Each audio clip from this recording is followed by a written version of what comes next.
I'm going to throw a few things out there and just tell me if you've ever heard of them before. Don't eat after 7. Fat makes you fat. Breakfast is the most important meal of the day. Clean your plate. Carbs are bad. Drink 8 ounces of water every day. I think I believed every one of these at some point in my life. And I think most of us did. And honestly, some of those recommendations came from the best information we had available at the time. Exactly. And then somewhere along the way, they became like hard, fast rules instead of guidance. Exactly. So today we're going to have a little fun. We're putting some of the biggest pieces of health advice into three, not two, three categories. Hall of Fame, Hall of Shame, or it depends.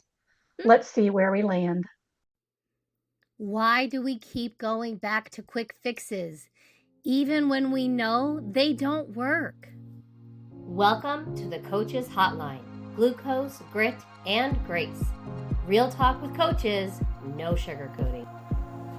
We're here to help you ditch the diet cycle, stabilize blood sugar, and finally feel at home in your body. Because health isn't about restriction, it's about freedom, energy, and confidence. Let's dive in.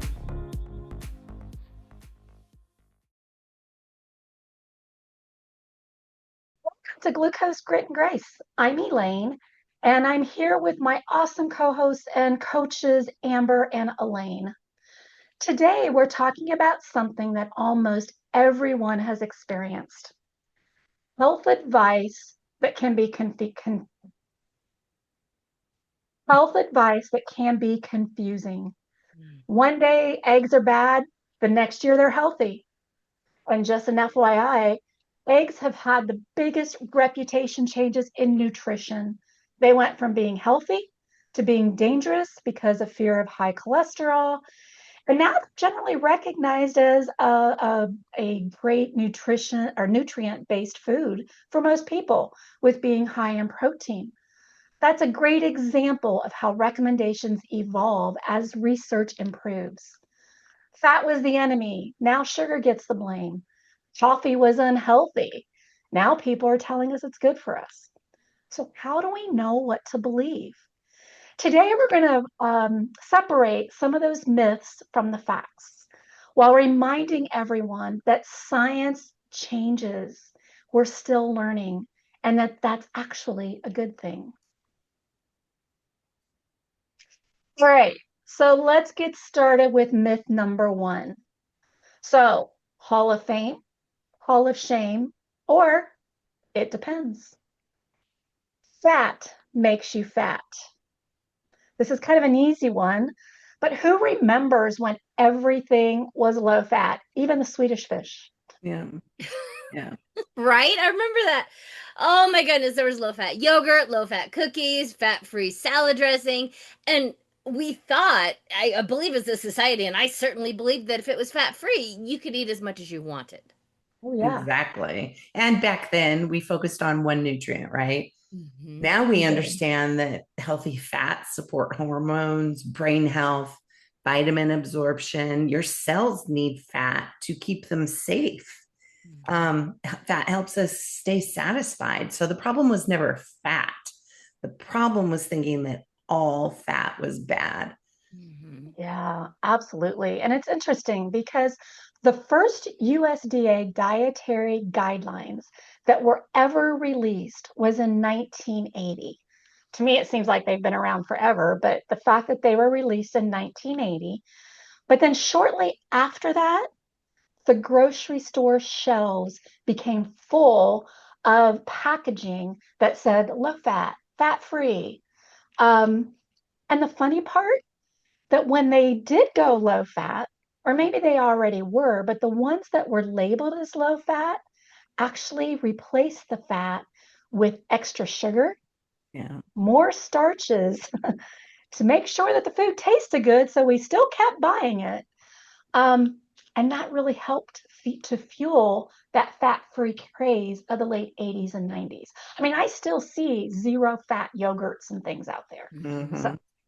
Sometimes it's hard to find a full fat yogurt. It's like you have to look at so many brands to find one that still has Cottage fat in cheese it. too. Yeah, and cottage cheese too. Hmm. Well, Hmm. and even just that phrase full fat, I'm going to be honest, I know how important it is, and my brain always does a double take. Yeah, Like, Hmm. oh, am I supposed to be eating this? Wait, yes, yes, full fat is better for me, but yeah, I grew up in the 80s and 90s with that fat-free craze, and so my brain still is working through that programming. Yeah. yeah. And that's It's what it was, really programming. Mm-hmm. Exactly. exactly. Yeah. So again, we just want to say that while some things might be okay that are fat free, we still want to get our fats. So I'm going to kind of call this a marketing, kind of maybe sort of a hall of shame. I definitely think it's a hall of shame. But I'm also going to say it depends because Mm, some fats are not the best fats for mm. us, Okay, true. Good right? point. Because when we have the fats from seed oils and um, things like that, and too much like Hmm. beef fat and pork fat are not great for you. Just Right. sometimes because of the other things that they feed those animals and gets into the food. Yeah. So I am going to say it depends because there Hmm. are levels of good fats and like fried food fats. Those aren't good for you. Right. It's just like everything else. We have to look at it more and at a higher level versus than just that individual item and Hmm. not keeping what we've learned. I mean, think about what we've learned over the last couple of years since, and in our coaching and stuff and what we've learned about fats. I mean, Mm-hmm. I was the same way as Amber. I was fat free, hey, fat free is better. I can have Hmm. Twizzlers, I can have Swedish fish, I'm definitely was a candy girl. So I was Doing good because it's fat free. like, Well, and I but you know, think something that we've been talking about over the course of our podcast when we talk about food is that our three macronutrients are huge categories, right? yeah, There's only three of them, so there's a lot in each category, but we have said for proteins, fats, and carbohydrates that not everything that's labeled one of those three things are created equal. Mm-hmm. And so, absolutely. again, like y'all were saying, it's really important to be mindful, read those labels, and really be aware of, am I getting a quality protein, a quality fat, and a quality carbohydrate? Because things do come into like more of a hall of shame is when we group them all into one category and we label them good or bad. Exactly. Yeah, yeah. All right, are we ready for myth number two? Yes. Let's do All it. right. Breakfast is the most important meal of the day. So, What do Elaine, you tell us think? how this one got started. Well, this started because back in 1944, General Foods had a campaign to sell grape nut cereal. And so that began the breakfast promotion that basically said breakfast is the most important food meal of the day. And FYI, I learned that on Jeopardy. So um, I thought that was interesting. Now, I necessarily, I mean, what you call breakfast, I don't label my meals as breakfast, lunch, and dinner because, Yep. as you guys know, we eat balanced throughout the day. It's a meal to me. Mm-hmm. But I do believe that first meal after you wake up is very important, whatever you call it. Yeah, I agree. I agree Well, because it tells your body, hey, we're awake now. We're going to be using energy. We need something for you. So here's something to that you can use to give me energy. Right. I used to not eat until like 11 or 12 just because um when you have Hashimoto's, you're slow in the mornings. And then by the time I woke up and was ready to eat, it was like 11. I know now that that wasn't all just Hashimoto's. It was also how I was fueling my body because I wake up better now. But yeah, now I wake up and I'm like, gosh, I'm ready to eat. So to me, it is the most important meal because it's what gets my metabolism moving for the day. Yeah. Well, and the reason that it's the most important meal of the day, um, or at least the way that it got that title is because it fuels your body, right? Or at least Mhm. we look at it as a fuel for our body. However, we know that food is fuel. And so every time you eat, you're fueling your body. And so every meal is super important because it's always giving you fuel. But I also agree that first meal that wakes your body up and gets that fuel in your body so that your metabolism starts firing is so critical. Yeah. Yeah, I agree. And I think this is one of those things that maybe it started out as a marketing campaign, Mm-hmm. but maybe has kind of evolved to how we've learned how our body operates, that it needs to get that nutrient in order to start functioning so that it's not trying to live off of itself. And so we can help our bodies. We've mentioned many times how miraculous our body is and how it functions. So Mm-hmm. by fueling it, we're helping our body to do what it needs to do because we're giving it the nourishment that it needs. Yeah. So I kind of feel like this is one of those things that started out as a marketing campaign, but then kind of went into science. So Yeah, I can easily call it Hall of Fame because yeah, Mm-hmm. I think that it's an important thing to remember. yeah, And I think the totally. caveat that pairs with that is that not all breakfasts are created equal. Mm. Exactly. Just like Because that. if my breakfast is donuts and coffee, that is not fueling my body, right? Yeah. Right. So, Yeah, absolutely. Absolutely. All right. So this one is to me a big one that is still out there and I hear it a lot. So Hall of Fame, Hall of Shame, or it depends. Myth number 3, carbs are bad. I mean, I still hear this all the time. Mhm. I spent years not eating fruit because fruit has Mhm. sugar in it. Yeah. I didn't eat bread. I kind of ate vegetables, but truly, yeah, I lived carbs are bad for years. And the thing that I've learned in this lifestyle is that our brains need glucose. They prefer glucose as your energy source. And so carbohydrates is how we get that. So when you're depriving your body of carbohydrates because you perceive it as the enemy, you're actually depriving your body of what it needs. Um, and when we are cognizant, again, that not all carbs are created equal, and it's the quality of the carbohydrates and what you eat it with that actually makes the difference, it turns them into being very essential, which is why we teach, excuse me, a balance of protein, healthy fats, and carbohydrates together to really eradicate that fear of carbohydrates because we need them. Right. And that balance is what is so important. But Mhm. glucose is actually not only our brains, yes, need it. And Hmm. I'm starting to develop this theory of this is why middle aged women are feeling brain fog, is because we grew up in the 80s and 90s being told that carbohydrates are bad. Yeah. I had one client that never ate carbohydrates and she went through the program, and all of a sudden she's like, I can finish my sentences. So not only do our brains need the glucose that we get from the carbohydrates, but Yeah. every single cell, every single function of our body needs the glucose to function correctly. So there's a movie, oh, I forget what the movie is about.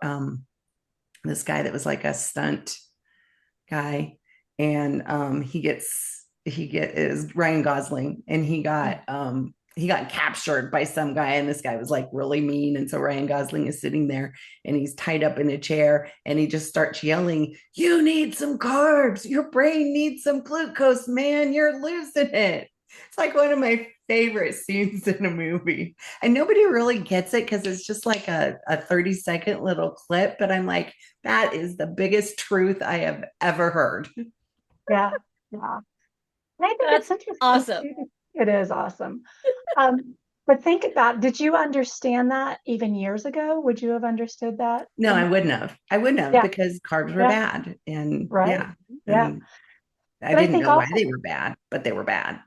Exactly, exactly. And I think the interesting thing too is a lot of times when I hear people who have been diagnosed with diabetes or pre-diabetics, or even type 1 diabetic, the first thing they do is eliminate carbs because Mm-hmm. they think they can't have them. When in reality, you can have them. We just need to balance them.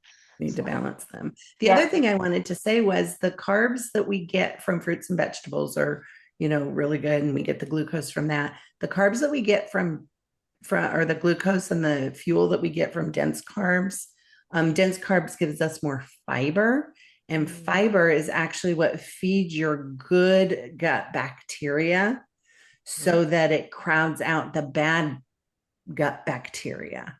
So if you go through life not eating rice or brown rice or sweet potatoes or grains that are maybe gluten-free grains, you're depriving your guts of getting the fiber that we need. Plus, the fiber cleans you out, so that's always good too. Yeah, I'm kind of seeing a theme here that we have to look at the things as a whole and not just say, oh, all carbs are bad. And yeah, if, like you mentioned, your donut for breakfast, Amber, yes, that's probably not the best choice in the world. It's not saying you can never have it. Oh no. But, obviously getting a carb, to me, the closer it is to the plant itself, the better that Mhm. carb is. Mhm. So Yeah. that's how I kind of look at carbs. Yeah. All right. So, do we think carbs are bad? Again, like I said, I think we're seeing a theme here. It's going to depend on the carb. Hmm. And Hmm. even then, carbs aren't bad. We just need to pair it and watch how we're eating it. Doesn't Yeah. say we can never have the donut. I'm going to call it hollow shame because I think we've been so brainwashed into thinking that carbs are Yeah. bad for us. Let's just put it in the hollow shame category because it's okay Yeah. to eat your carbs. Yeah. You actually have so many people who are keto, not bashing keto, but that's what keto is about, Hmm. is there is no carbs in there. Hmm. So, Or you know, carnivore, they call the whole carnivore, yeah, Yeah. absolutely. yeah. All right. All right. So, what about the next one? Myth 4. You have to clean your plate. This is their starving children in Africa. That's Yes. right. Right. Yes. Yeah. I will say my grandmother used to say this, but I also have to look at where she was brought up. Okay. She was brought up in the Depression era, also during World War II, when there was food rationing and things. But you also have to think of she had 7 kids. So, she had to make the food work. They needed to clean their plates because there may not be anything. So, and I think that's sometimes where we have to be careful. So, cleaning the plate, now, again, it wasn't a lot of sugar because you didn't get a lot of sugar back then. It was probably your proteins and it might have been heavier carbs like potatoes and stuff. But the idea was you needed to clean your plate because the next meal, they weren't plentiful. Right. And So they didn't want to waste food, right? Because our exactly. parents grew up either with parents that went through the depression or our Yeah. parents were in the depression. And Yeah. so everything was precious. So you don't want to waste it.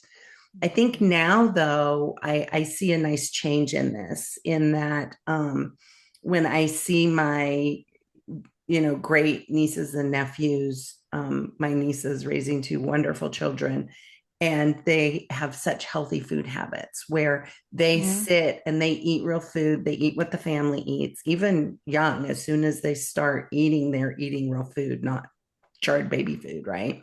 Right. But they're only eating until they're full.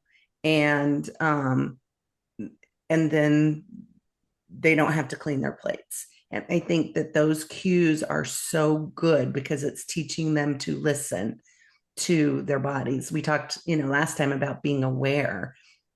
And when we're told to clean our plates and eat past being full, we start not being aware of the clues that our body's giving us. So I think that's a good thing that's happening.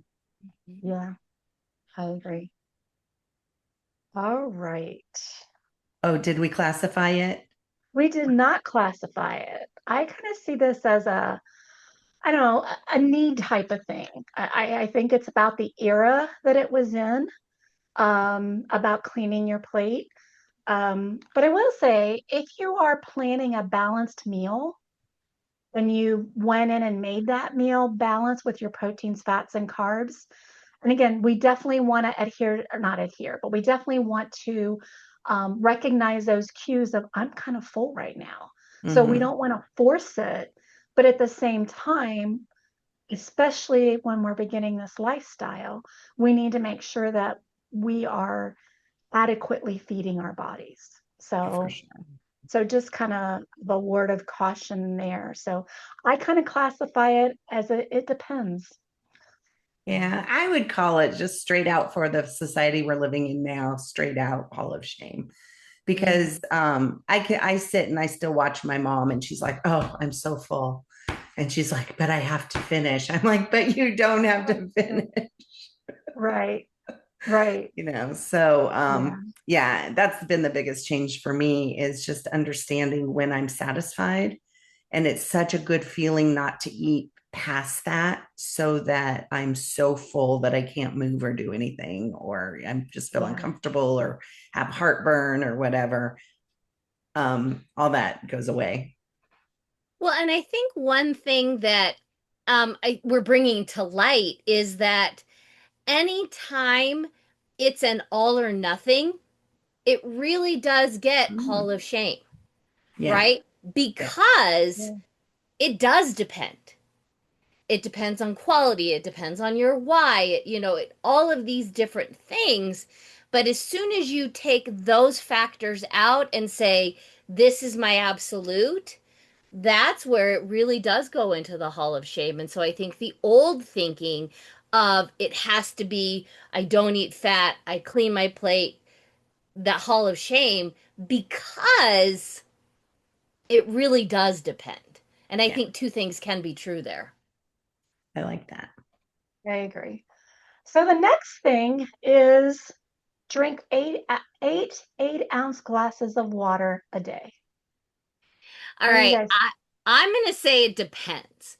Now, the reason, don't get me wrong, hydration 100% matters. But everybody's needs are different. Your activity, the weather, the medications you're taking, your body size, even the food that we're eating.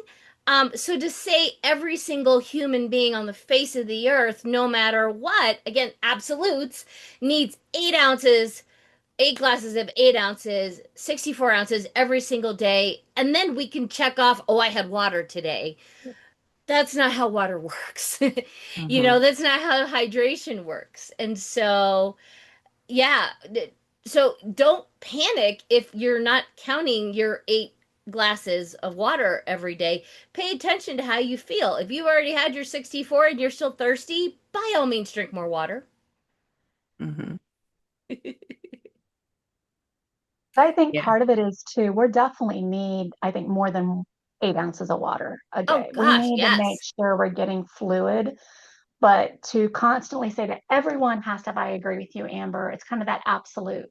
Some Hmm. people need more Yeah. because maybe I mean, my husband's a runner. He needs more water than that. Yeah. Um, and some people may not need quite as much, but we do still need to give that hydration to our bodies.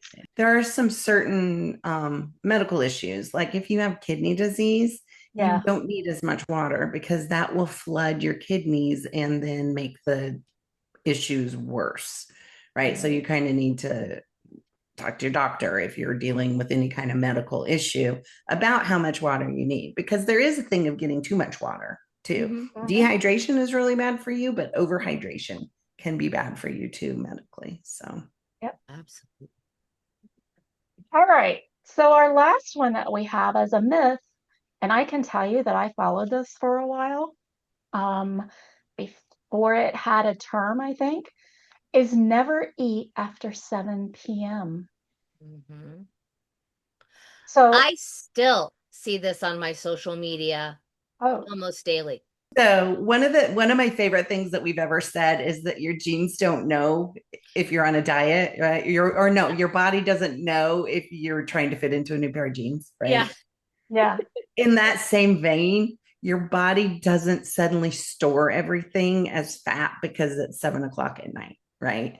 True. I Yeah. think your total intake, your hunger cues, your balance, your eating habits matter much more than that. Because you also need to be aware of what your body needs for fuel for overnight. And if you're not fueling your body, if it's like 5 o'clock, 7 o'clock, whatever, and you stop eating, but your body's hungry, it's going to go in a state of distress while you're sleeping overnight, and your sleep will be affected, and a lot of, and your blood sugar will be affected, and all these things. Yeah. I know when I was a long, long time ago, being a single mom, I took a part-time job in retail. And that was one of the things it was like, because I would go and work my full-time job and then go immediately to my part-time job. So this light bulb went off of like, well, I'm losing weight. So that means I shouldn't eat after 5:30 at night. Mm, So I wouldn't. On the days I would come home, I would have my last meal of the day, and then I wouldn't eat anything. And typically, I probably didn't have breakfast. And this is before anybody knew anything about fasting. But that's basically what I was doing. But I can tell you, I was tired. I was exhausted. mm, It was hard to keep up those two jobs and not eat. I wasn't fueling my body. So, and again, like you said, our bodies don't have a watch. I mean, it knows its circadian rhythm when we need to sleep and stuff, but it doesn't know that the food I ate at 7 o'clock is different than the food I ate at 2 o'clock in the afternoon. So, right. Yeah. Absolutely. Well, and really, again, breakfast is break fast, right? Because we're yeah. not going to wake ourselves up in the middle of the night to eat, but our bodies never stop working. So, I mean, they don't actually ever stop needing fuel. And so, if you have stopped eating at like 5, because that's when you had dinner, and then it was like 7:01, and you're like, oh, crud, it's after 7, I can't eat again, your body is not getting any fuel during that entire time. Your body, like you said, will wake up you up in the middle of the night because of a blood sugar crash. Mm-hmm. Yeah, for sure. All right. So that was the 6 myths that I had. But now let's talk about what do you think that some of the advice that we have today, so 2026, what do we think that we're going to be looking at 20 years from now? And they're going to say, why did they ever think that? That is Can a I be So, controversial and say weight loss drugs? sure. yes. Yeah, Yeah, yeah. yeah. I don't I'm think we really know enough afraid of this. for the people in the future who've been taking weight loss drugs for a long time, Yeah. because of what it's doing to their bodies. Well, and even think about weight loss drugs from the past Yeah, have a Hmm. bad rap. yeah, And we just changed the name and the delivery, and that's it. right, right. So Yeah. I'm gonna leave Yeah. that right Yeah. For me, one of the things, and I've seen this a little bit, and I'm not saying, and it's kind of like what you talked about earlier, Amber, it's not absolutes. there. I don't think everyone needs electrolytes. Mm. Okay. I'm just going to put that out there because a lot of times, if we're fueling and feeding our body, and if we are drinking the waters and the things that we need electrolytes every day. Now, if someone is sick, they might need them. If someone, is out in the hot sun, I know we've kind of had some, knock on wood, mild summers the last couple years, but I think both of you guys have had some really hot summers this year. And if you're out there working in the yard for quite a few hours, you may need those electrolytes. Totally Mhm. agree with that. But do we Mhm. need them on a daily basis? I feel like that's one of the things that's going to come up in 20 years going, why do I think we need Right, those every day? right. Something that I already see changing is the ideas of cold plunges. Now, temperature Oh, variations are good for us, but cold plunges for women actually are not that good because the way our biology is, when we get too cold for too long, we actually end up storing fat around our middle because our body was designed to protect our reproductive organs. And so, if we're putting ourselves in a temperature deficit for too long, just like any kind of deficit, right? For too sure. long, our body will tend to store fat. When that happens, it's better for men than it is for women. Women should not really go down below 55 degrees, is what they're starting to learn. Hmm. Wow. I hadn't heard that. That's amazing. Yeah. Yeah. That's pretty interesting. And I kind of like that. Now, not to say I don't do cold because like at the end of a shower, I'll turn it cold for a Hmm. minute or two. But when I was wearing a glucose monitor, I found that that did lower my blood sugars a little bit if they were high, doing some cold, but it wasn't extended. It was just like a minute or two just to for my body to say, whoop, yep, we're alive. Yeah. I imagine because I mean, if you think about how many different shifts there have been over time, and we go from this is really great for you to oh my gosh, this is really bad for you, I think what we're gonna see is just a huge pendulum swing. Like there's always going to be a miracle product or a magical product for XYZ, whatever the buzz thing is right now. I mean, Mhm. right now, we talked about it last week, protein is in everything. And so there's Yeah. always going to be those, and I think that will stay consistent because once marketing can hone in on something that's a pain point and that people need an answer to, that's what we're going to hear about. And I don't think that will ever change. Yeah. I just think what I it is will totally change. agree. Yeah. Yeah. Yeah. We are definitely in a marketing based world. Mm. So, for those who are listening today, what do you guys see as one item you'd like them to remember from this episode? It's about balance. It's Hmm. not about alls or nothings.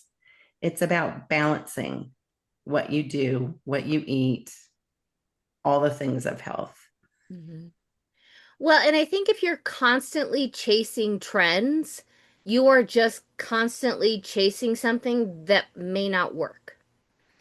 But there are some fundamental basics that we teach about nourishing and fueling your body. And if you can master those first of all, you may not need to chase another trend. Right. But then really taking the time that you're using to chase trends to master basics is going to make all the difference in the world. And I think that's really where we need to focus. Get a foundation first. If you want to augment with this or that, great, but don't do it until you have a foundation. You don't build the top floor of the house before you've built the foundation and everything underneath it. And I think that's where we as a society are missing the mark. Hmm. Yeah. And I think you kind of hit the nail on the head there, Amber, because I know I get bombarded with all these Facebook ads about wear this bracelet and remove the cortisol from your belly and things like that. So I think our listeners need to remember is kind of look at if whether it's food, whether it's a bracelet, whether it's something like that, is it grounded in science? So look at Mm-hmm. that. Mhm. Now maybe the bracelet will be found to be grounded in science 10 years from now. Mm-hmm. Okay. And so that's just something we need to consider though, is things are changing. Mm-hmm. Not everything that is, okay, this is good today will be good for tomorrow. But like Amber said, what we have found is staying with those basics. I'm a big one about reading the ingredients list. And if Mm-hmm. there's a bunch of things that I can't pronounce, I don't buy it. Mm-hmm. So, get back to those basics. Move, make sure that you're eating a balanced meal, and remember that the science changes. So um, some of the healthiest people that I've worked with aren't constantly looking for the next miracle. They're consistently doing the simple things like eating the balanced meals, moving their bodies, managing their stress. And I know sometimes that can be hard, but we just need to find those tools to help us do that. And then getting enough sleep. They're not perfect about what they're doing, but they are consistent about it. So, health advice will continue to evolve and it will change. It's not something to fear, but it is something to appreciate. As we learn more, our recommendations become better. So the next time you hear someone say, "This is the only way to be healthy," pause for a minute and ask yourself, is it Hall of Fame? Is it Hall of Shame? Or it depends. So thanks for spending the time with us today. If you enjoyed this episode, we'd love for you to subscribe, leave a review, share this with someone who's ever been confused about the nutritional advice out there. And if you have something that we didn't cover, put it in the comments. We would love to address the advice or the ads or the things that you have seen and talk about it. So until next time, keep giving yourself grace, keep learning, and keep choosing progress over perfection. Have a great day. Bye, everyone. Bye.